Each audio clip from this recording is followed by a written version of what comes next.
Психология – это наука о мышлении и поведении человека, ее цель – изучение и понимание мыслей, чувств и действий людей. Психология использует научные методы и модели для изучения множества различных аспектов личности и поведения, включая мотивацию, эмоции, мысли, память и принятие решений. Эзотерика – это комплекс идей, техник и методов, которые используются для достижения специальных состояний сознания и духовного развития. Эзотерика обычно связана с религиозными и духовными традициями и может включать такие методы, как медитация, йога, ритуалы и практики духовного развития. Психология и эзотерика – это две различные области изучения, которые имеют свои собственные предметы исследования и методы. Психология – это наука о поведении и мышлении человека, которая использует научные методы для изучения различных аспектов психики человека, таких как мышление, эмоции, память и поведение. Психология использует объективные методы исследования, такие как эксперименты и опросы, чтобы изучать психологические явления. Эзотерика – это набор практик и учений, которые занимаются изучением таких областей, как мистика, религия, философия, парапсихология и сверхъестественные способности человека. Эзотерика обычно использует более интимные философские учения. Психология – это наука, которая изучает мышление и поведение человека. Она использует научный метод, чтобы изучать и объяснять механизмы мышления, чувства и поведения. Психология может использоваться для понимания и изменения поведения и мышления людей.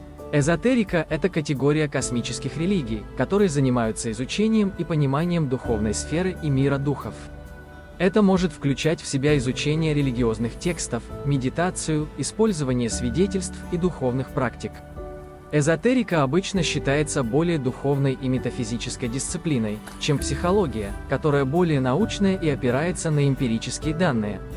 Карл Юнг, швейцарский психоаналитик, считал, что эзотерика может вызывать одержимость у людей, потому что она обращается к скрытым и неосознанным желаниям и стремлениям индивидуума, которые могут быть нездоровыми или неадаптивными для нормальной жизни.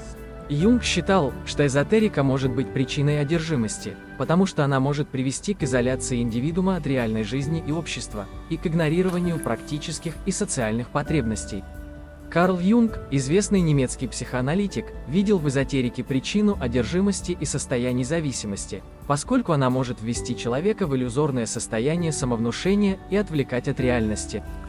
Юнг считал, что эзотерика может быть причиной одержимых состояний, потому что она может приводить к переоценке собственного, духовного состояния и игнорированию реальных проблем и потребностей человека.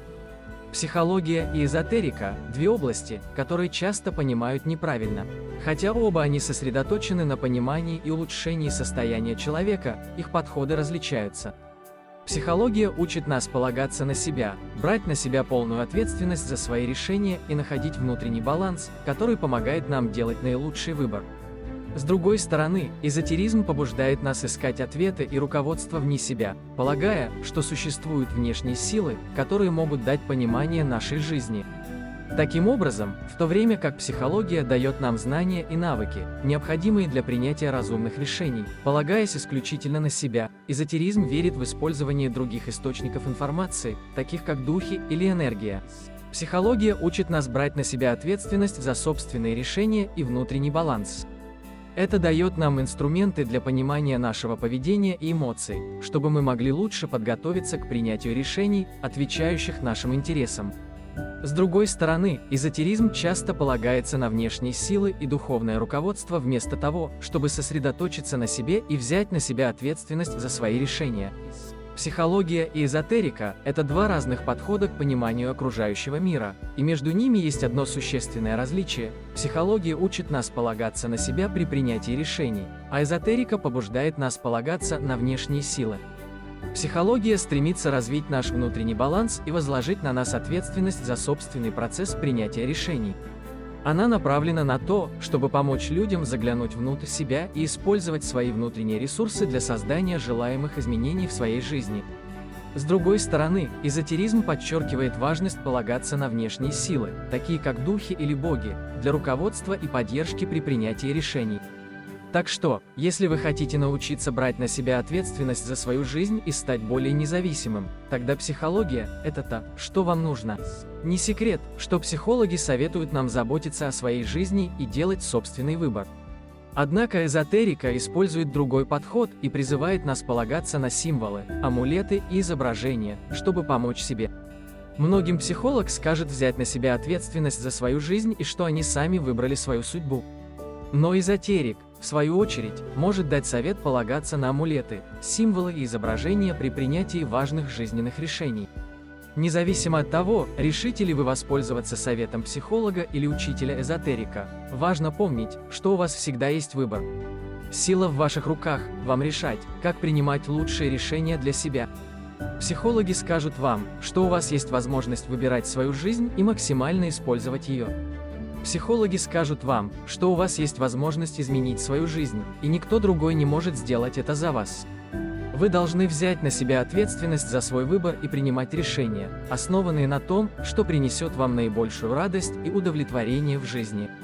Психолог всегда скажет вам взять на себя ответственность за свою жизнь, потому что, в конечном счете, ее формирует ваш собственный выбор. Виктория Высочанская учит своих учеников тому, что законы природы нельзя нарушать, в том числе экологичность нашего внутреннего мира и внешнего. Ее точку зрения по этому вопросу поддерживают тысячи слушателей ее канала, и их истории подтверждают ее точку зрения. Поэтому неудивительно, что Виктория советует держаться подальше от эзотерических практик, мистики, что по сути есть магией, чтобы защитить себя от любого потенциального вреда. Как учит нас Виктория Высочанская, мы никогда не должны забывать, что законы природы нельзя нарушать. Она обучала этому тысячи студентов, и все они согласны с ее точкой зрения.